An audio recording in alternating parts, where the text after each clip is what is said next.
The shuttle hit the mountain like a falling star. Metal screamed against rock. Fire bloomed in the cold air. Then there was silence, broken only by the wind. Yuna opened her eyes slowly. Blood ran down her forehead. Her ears rang with a high, painful sound. She was hanging upside down in her seat, held by the safety straps. Outside the cracked window, she could see only white snow and gray sky. She was alive. Somehow, she was alive, that it took her a long time to free herself from the straps. She fell hard onto the ceiling of the shuttle, which was now the floor. Everything was broken. Sparks flew from damaged wires. The smell of burning plastic filled the air. Yuna crawled out through a hole in the side of the shuttle. The cold hit her immediately. It was the kind of cold that hurt to breathe. She was on a mountain slope, surrounded by tall black trees covered in snow. The planet was called Vareth 4. She had been studying its wildlife for 6 months from the orbital station above. Now she was stranded on its surface with no way to call for help. Her communication equipment was destroyed. Her emergency beacon was crushed. She had some food, some water, a thermal blanket, and a small medical kit. That was all. Yuna was a xenobiologist. She studied alien life forms. She was not a soldier. She was not a survival expert. She was a quiet woman who liked books and tea and watching animals through her observation screens. But she was also stubborn. Her younger sister Mina always said that Yuna was too stubborn to die. She hoped Mina was right. For 3 days, Yuna survived. She found a shallow cave nearby and made it her shelter. She melted snow for water. She ate her emergency rations slowly, making them last. During the day, she searched the crashed shuttle for anything useful. At night, she huddled under a thermal blanket and tried not to freeze. On the 3rd day, she managed to find some parts that might fix her beacon. She worked on it with numb fingers, her breath coming out in white clouds. But the damage was too great. She needed tools she did not have. She needed parts that did not exist on this frozen mountain. That night, Yuna sat at the mouth of her cave and looked up at the stars. Somewhere up there was the orbital station. Her colleague Junho was probably looking for her. But the planet was big, and she was so small. How would anyone find her? She was about to go back inside when she saw the eyes. They glowed in the darkness between the trees. Yellow gold, like 2 small moons. They watched her without blinking. Yuna's heart beat fast. She knew there were predators on this planet. Large ones. Dangerous ones. She had studied them from the safety of space. Now she was in their world. She reached slowly for a metal rod she had taken from the shuttle. It was not much of a weapon, but it was something. The eyes moved closer. Then more eyes appeared. 2 became 4. 4 became 6. They were surrounding her. Yuna stood up, her back against the cave wall. She held the rod in front of her with shaking hands. This was how she would die. Alone on an alien world, eaten by creatures she had once watched on her screens. Then she heard a sound. It was high and thin. A cry of pain. One of the creatures was caught in something. Yuna could see it now in the faint starlight. It was small, much smaller than the others. A young one. A cub. It was trapped in old wire, probably left behind by hunters long ago. The wire was wrapped around its leg, cutting into its fur. The other creatures watched Yuna. They growled low in their throats. They were warning her. Stay away. Do not come closer. But Yuna could not look away from the cub. It was crying. It was scared. It was in pain. She did not think about what she did next. She just moved. She walked toward the trapped cub slowly, her hands raised to show she meant no harm. The growling grew louder. She could see the adults now. They were tall, covered in thick gray fur, with long faces like wolves. They stood on 2 legs like humans. Their teeth were very sharp. Yuna knelt beside the cub. Up close, she could see its big golden eyes filled with fear. Its fur was silver white, soft like clouds. "It is okay," Yuna whispered. "I will help you." She did not know if the creature understood her words, but maybe it understood her voice. The cub stopped struggling. It watched her with those huge eyes. Yuna worked carefully. The wire was old and rusty. She cut her own fingers trying to remove it, but she did not stop. Finally, the wire fell away. The cub's leg was bleeding, but not badly. Yuna expected the cub to run. Instead, it sniffed her hand.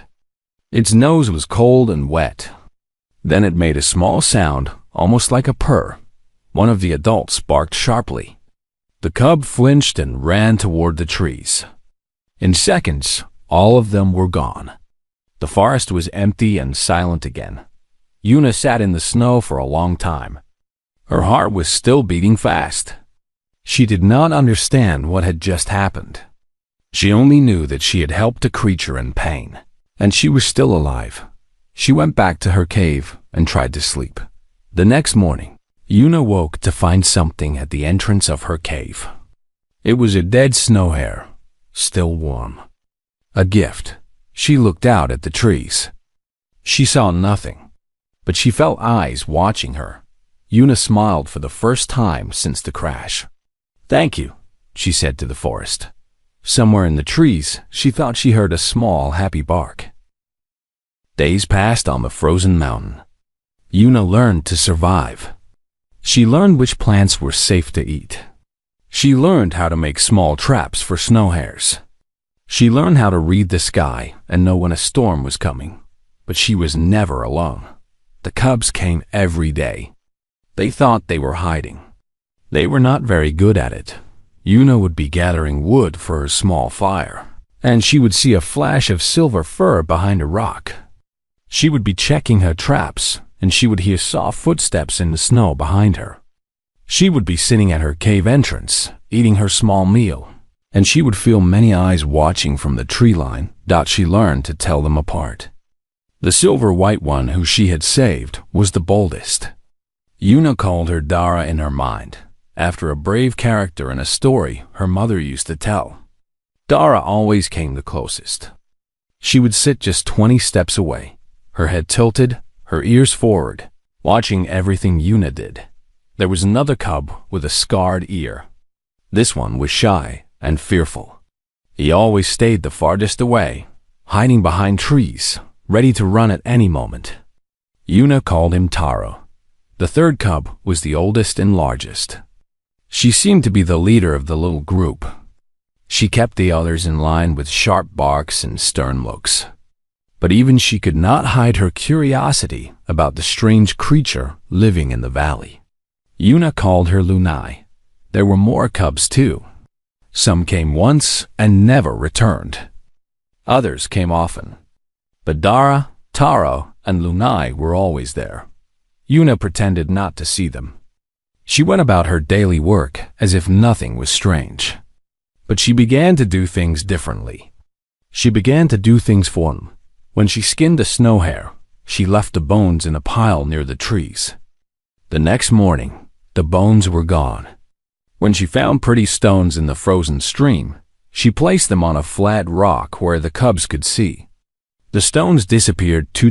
One day, Yuna took a piece of shiny metal from her crashed shuttle. It was smooth and reflected light like a mirror. She polished it until it sparkled and left it on the flat rock. That night, she heard excited barks and yips from the forest. The cubs were playing with her gift. From then on, the exchanges became a ritual. Yuna would leave something. The cubs would take it and leave something in return. Berries she had never seen before. Bones carved into simple shapes. Colorful feathers. Shiny pebbles. Dara became braver each day. She came closer and closer. One morning, Yuna was sitting very still, and Dara walked right up to her. The cub sniffed her hair, her hands, her face. Then she made that purring sound again and ran away. Una laughed. It was the first time she had laughed since the crash. She decided to make something special. She had paper in her shuttle, meant for writing research notes. Instead, she used it to draw pictures. She drew Dara with her silver fur. She drew Taro with his scarred ear. She drew Lunai looking serious and proud. She drew all of them together under the stars. She left the drawings on the flat rock dot the next morning. The drawings were gone. But there were marks in the snow. Paw prints.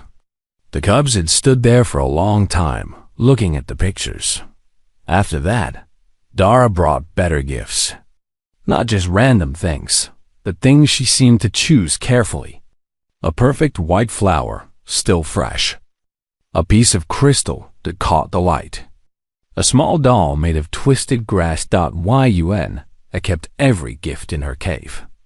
They were her treasures now. Then the blizzard came. Una saw the signs in the sky. Dark clouds. Angry wind. She knew it would be bad. She gathered extra wood and sealed her cave as best she could. She had survived storms before. She would survive this one. But as the snow began to fall, she heard something outside. A cry, small and afraid. She looked out into the white darkness. She could see nothing, but she could hear it. A cub was out there. Una did not think. She grabbed her thermal blanket and went out into the storm. The wind was terrible. The snow was so thick she could barely see her own hands. She followed the sound of the crying, calling out as she walked. Her fingers went numb. Her face burned with cold. She found him near a fallen tree. It was Taro, the shy one with the scarred ear. He was half buried in snow, shaking badly. He must have been out exploring when the storm hit. Now he was too cold and scared to find his way home. Una wrapped him in her blanket and picked him up. He was heavy, but she was strong. She carried him back to her cave, fighting through the wind and snow. Several times she almost fell. Several times she almost gave up. But she thought of Taro's golden eyes, full of fear, and she kept going. She made it back to the cave. She sealed the entrance with rocks and branches. She wrapped Taro in every warm thing she had. Then she sat beside him and held him close, sharing her body heat. The storm raged all night. Una did not sleep. She stayed awake, keeping Taro warm, talking to him softly even though he could not understand her words. "You will be okay," she told him. "I will not let anything happen to you." Taro stopped shaking. His breathing became calm. He pressed closer to her, seeking warmth and comfort. By morning, the storm had passed. Una opened her eyes to find sunlight coming through the gaps in her cave entrance. Taro was still asleep, curled against her like a puppy. Then she heard sounds outside. Worried barks. Searching calls. Una moved the rocks and branches aside. Lunai and Dara stood there in the snow. Their eyes were wide with fear. They had been looking for Taro all night.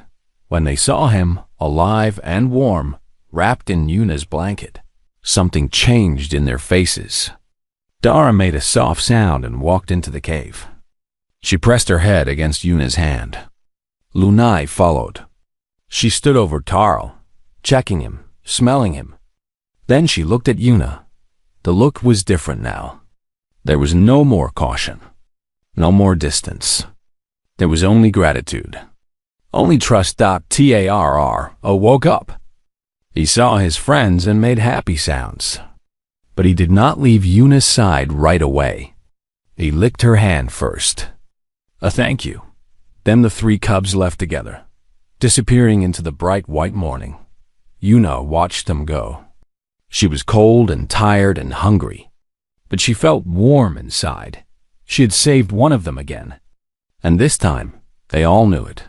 Things would be different now. She could feel it. The cubs gathered in a secret place. It was a small clearing deep in the forest, hidden by tall trees and thick bushes. The adults did not know about this place. It belonged only to the young ones. Dara had called them all together. Every cub in the Stoneclaw clan was there. Some were curious. Some were confused. Some were nervous. They had never been called to a secret meeting before. Dara stood on a flat stone in the middle of the clearing. Her silver-white fur glowed in the weak sunlight that came through the trees. Her golden eyes were serious. "You all know about the creature in the valley," she said. "The furless one. The one who walks on two legs like us but has no claws, no fangs, no fur to keep warm." The other cubs nodded. They had all seen Una from far away. Some had watched her for many days. "She saved my life," Dara continued. "I was caught in a trap. I was hurt and scared. The adults wanted to leave me. But she came. She freed me. She was not afraid." Taro stepped forward. He was not hiding anymore. He was not shaking with fear. His voice was quiet but steady.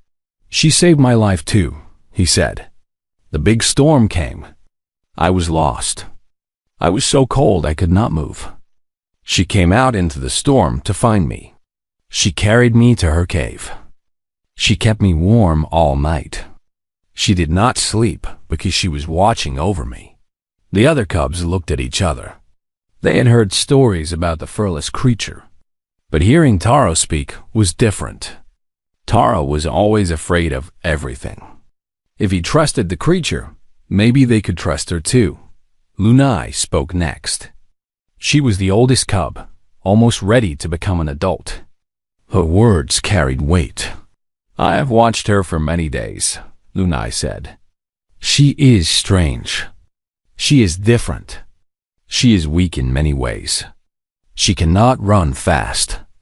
She cannot see in the dark. She cannot smell the wind. But she has something we do not have." "What?"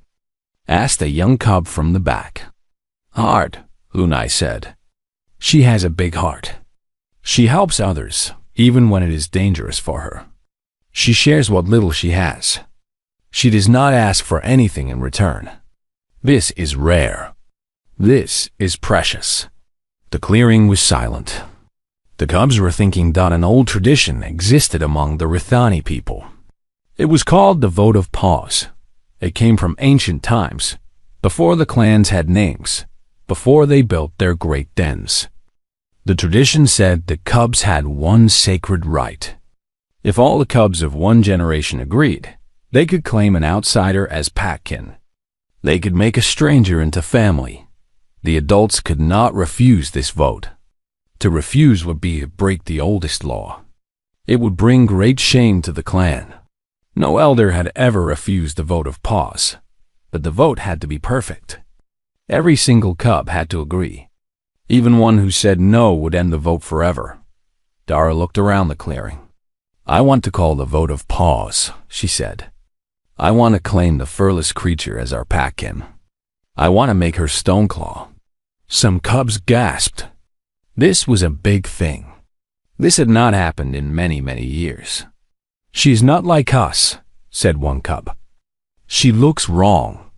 She sounds wrong. How can she be Pack?" "Pack is not about fur or fangs," Dara replied. "Pack is about heart. Pack is about loyalty. Pack is about protecting each other. She has shown all of these things." "The adults will be angry," said another cub. "The adults cannot refuse the old law," Lunai said. "If we all vote yes, they must accept it. Even Elderkova must accept it." Elderkova was the leader of the Stoneclaw clan. He was very old and very powerful. His word was law in most things. But even he could not stand against the vote of paws. The cubs talked among themselves. Some were worried. Some were excited. Some did not know what to think. Finally, Dara raised her paw. "Let us vote," she said. "Bring the sacred stone." One of the cubs carried a large flat stone to the center of the clearing. It was gray and smooth, worn by many generations of paws. This stone had been used for the vote of paws since the beginning of the clan. Every cub must place their paw on the stone, Lunai explained for the younger ones. If you want to claim the furless creature as pack-kin, you touch the stone. If you do not want this, you stay back. Remember, the vote must be perfect. Every single one of us must agree. Dara went first. She placed her silver paw on the gray stone. I vote yes, she said. She saved me. She is worthy. Taro went next.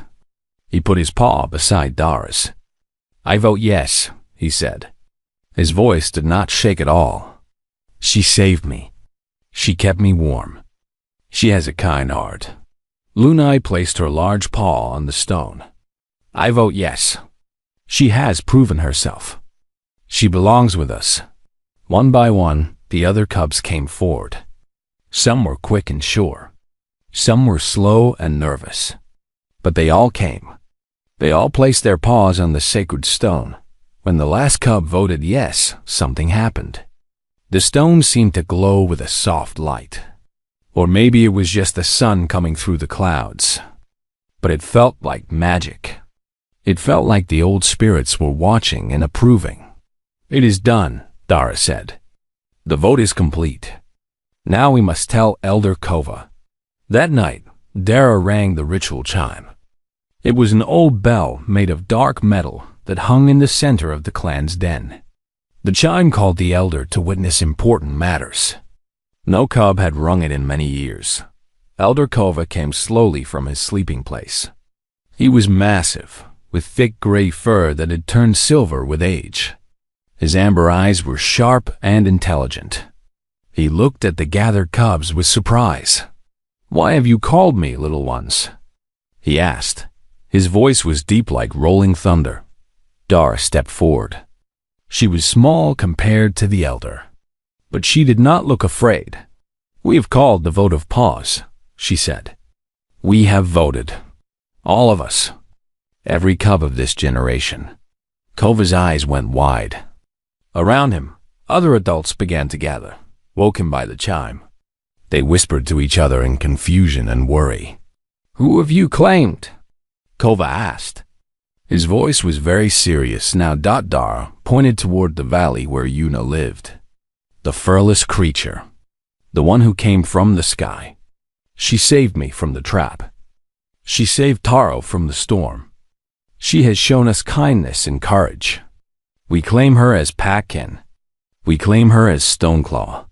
The adults began to shout. Some were angry. Some were shocked. Some said the cubs had made a terrible mistake. But Kova raised his paw, and everyone went silent. He looked at the cubs for a long time. He looked at their determined faces. He looked at the ancient law written in his memory. The vote was perfect? He asked. Every cub agreed? Everyone. Lunai confirmed. You can ask them yourself. Kova closed his eyes. When he opened them again, his face was unreadable.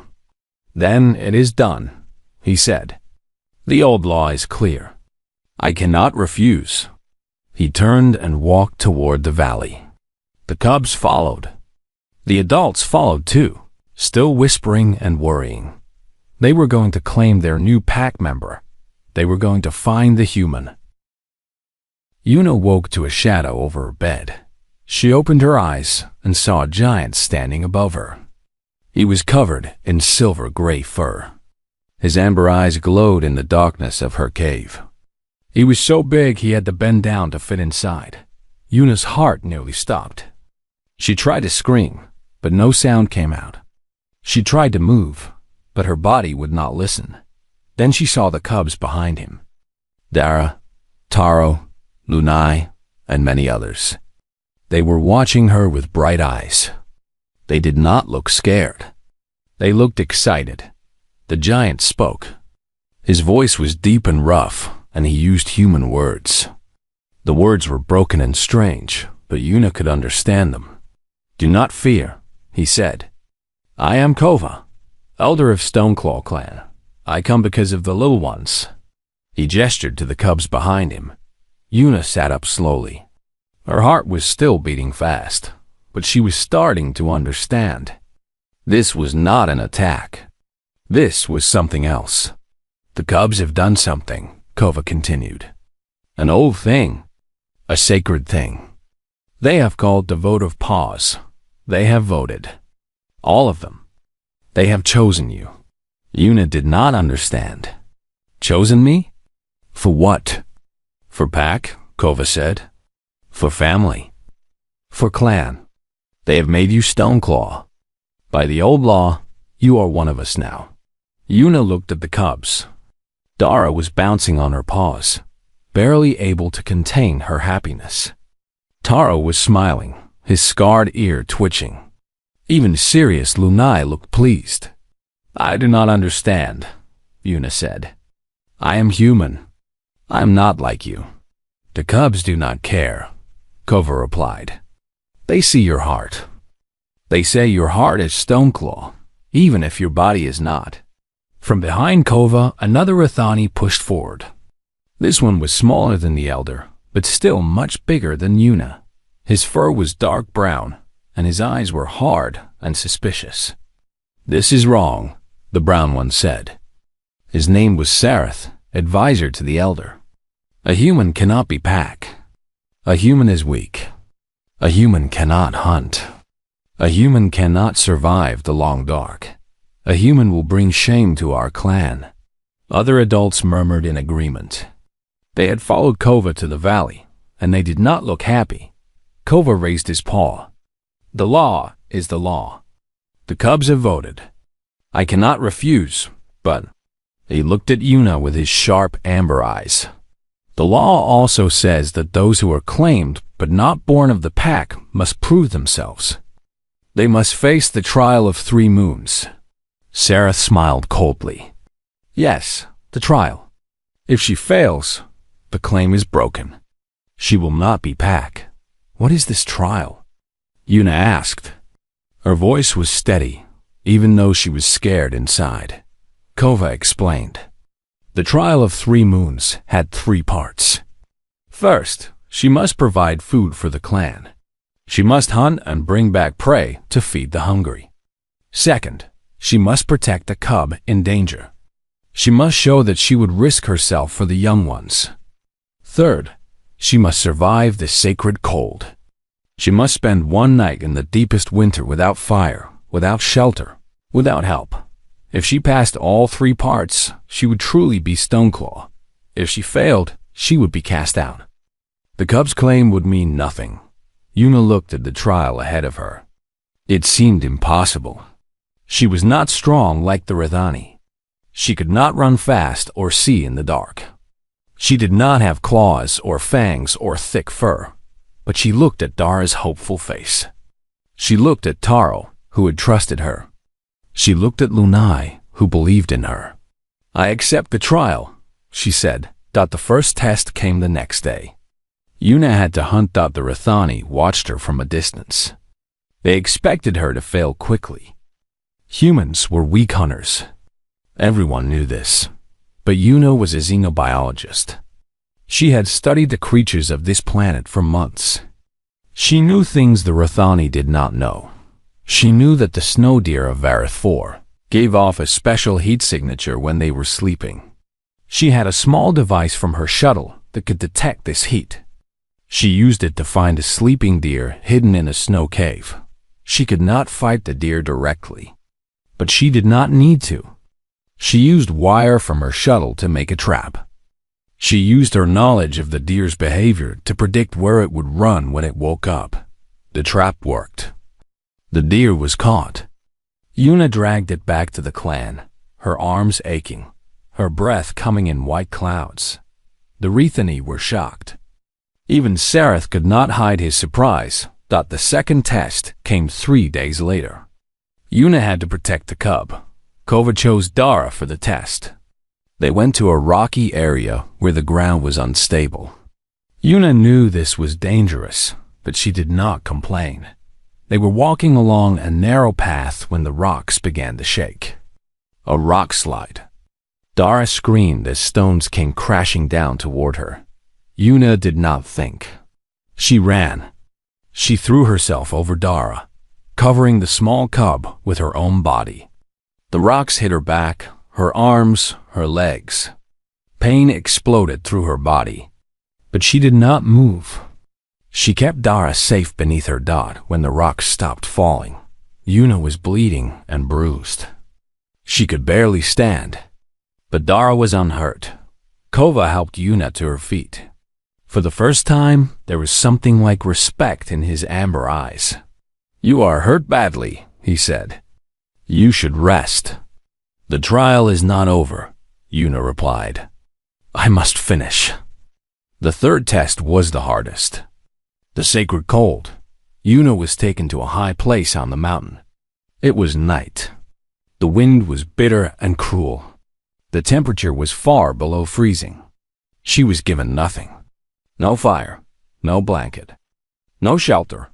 She had only the clothes on her body. The Rithani left her there. They expected to find her frozen body in the morning, but Yuna did not plan to die. She had been thinking about this test ever since Kova described it. She had been preparing. She knew she could not survive the cold like the Rithani, but she could survive it like a human. She found a place where the wind was blocked by rocks. She dug into the snow, making a small cave. Snow was a good insulator.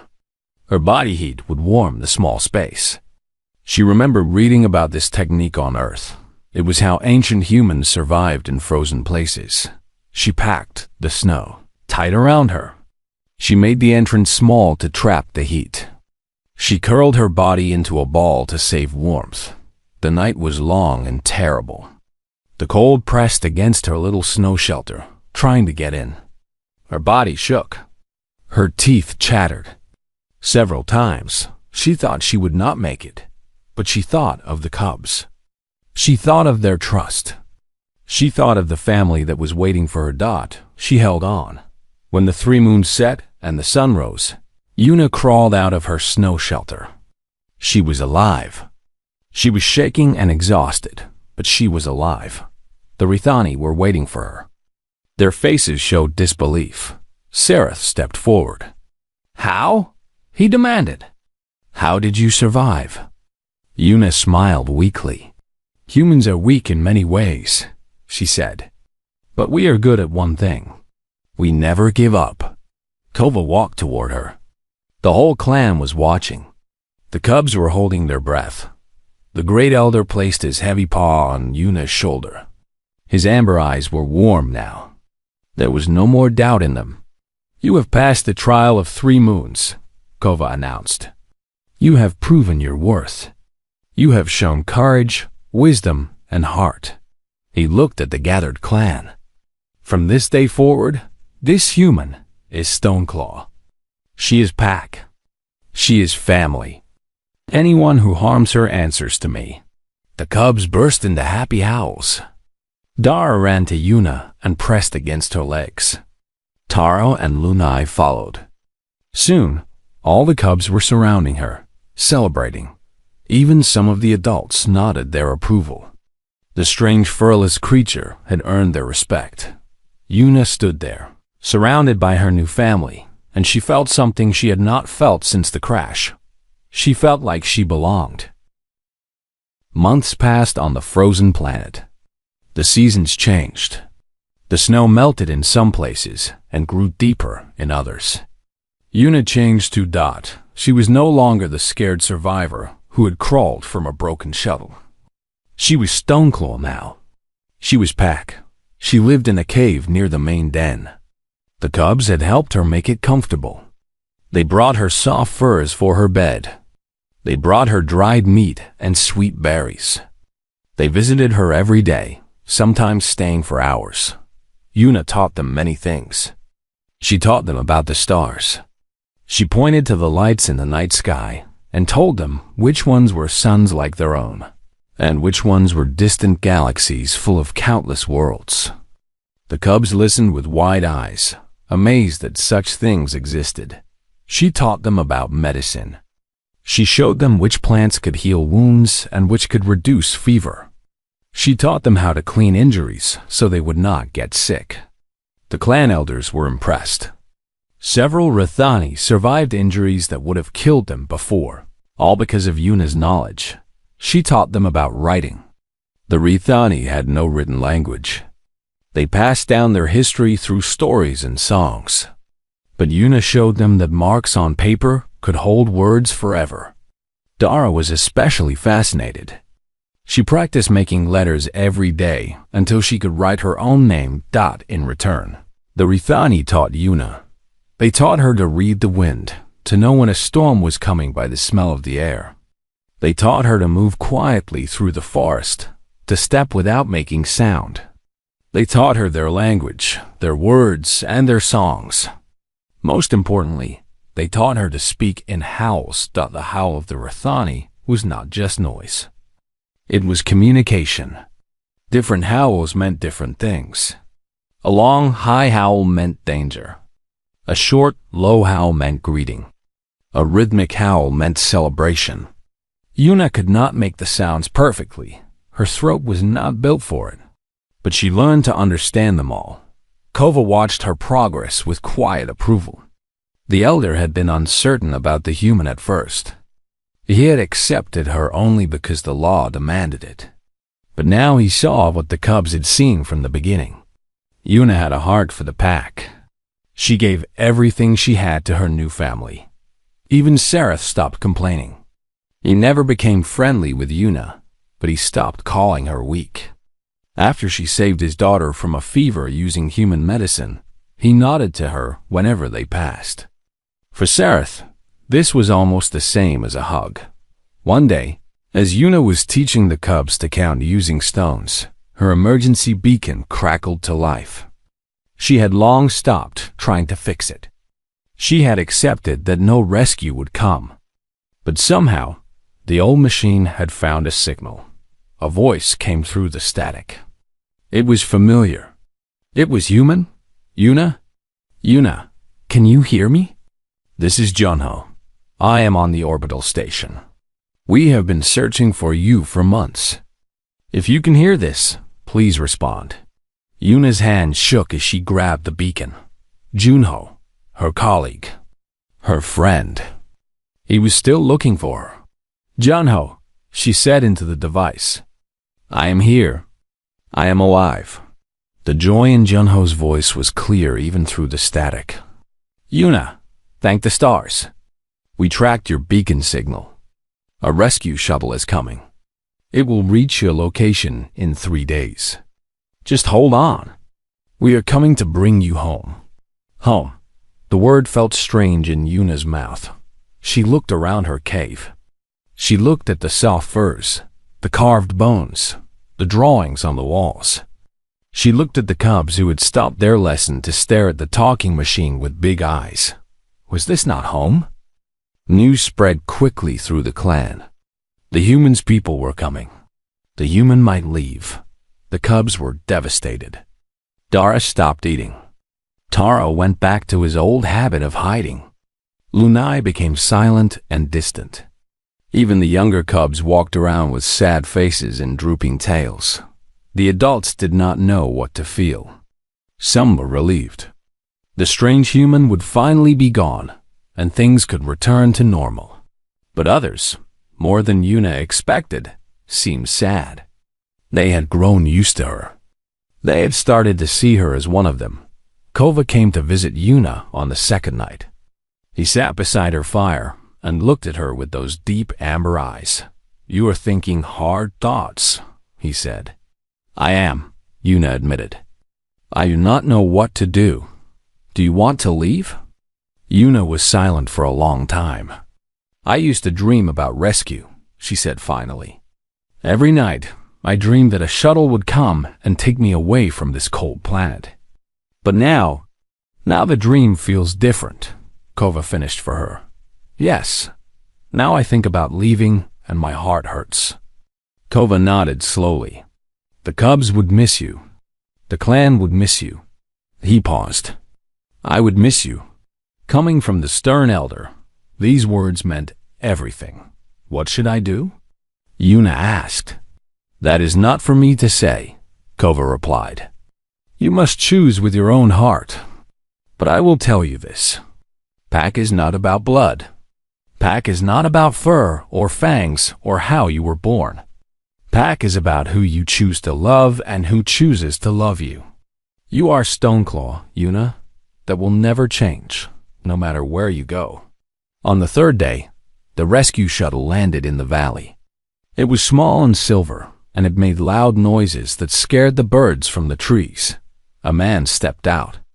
He was tall and thin, with tired eyes and messy hair. It was Junho. When he saw Una, his face lit up with happiness. "Una!" he called, running toward her. "You are really alive. I cannot believe it." Una hugged him. It felt strange to hold another human after so long. Strange but good. Then Junho noticed the creatures standing behind her. Dozens of Rithani, big and small, watching him with glowing eyes. He stepped back in fear. "It is okay," Una said quickly. "They will not hurt you. They are my family." Junho looked confused.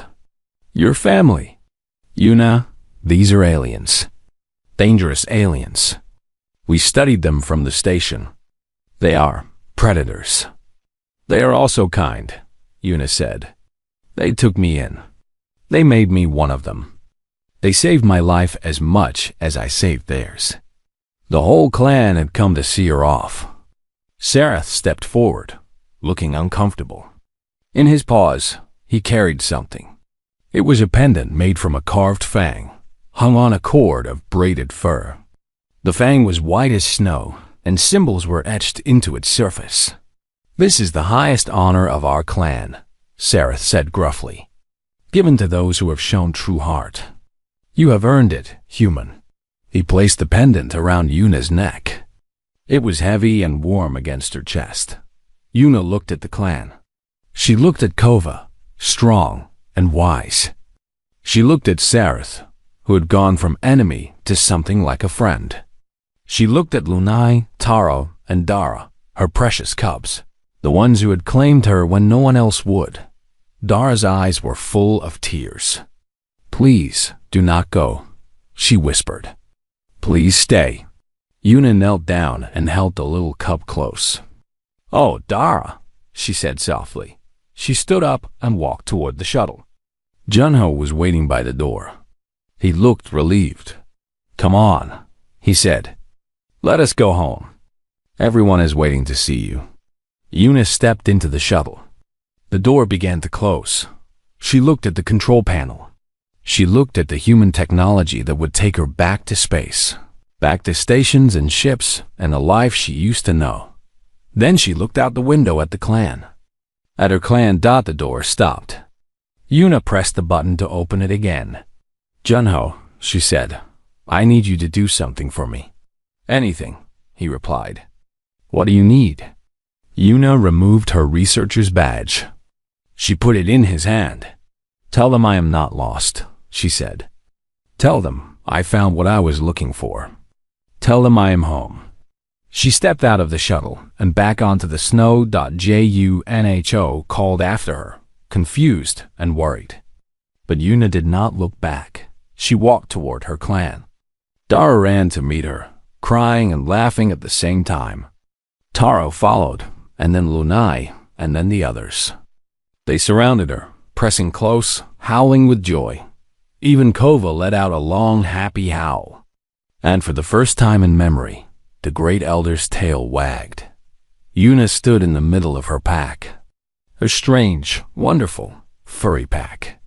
She was the only human on this frozen planet. She was different from everyone around her in almost every way. But she was not alone.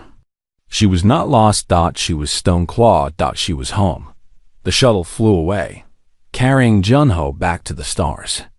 Una watched it go until it was just a tiny light in the sky. Then she turned to face her family. "Now," she said with a smile, "who wants to learn about long division?" The cubs groaned, but they gathered around her anyway. And as the sun set over the frozen mountains, the strange pack walked back to their den together, a human and her aliens. A family born not of blood, but of choice. And they lived not happily ever after, because life is never that simple. But they lived together. They lived well. They lived with love. And really, that was more than enough.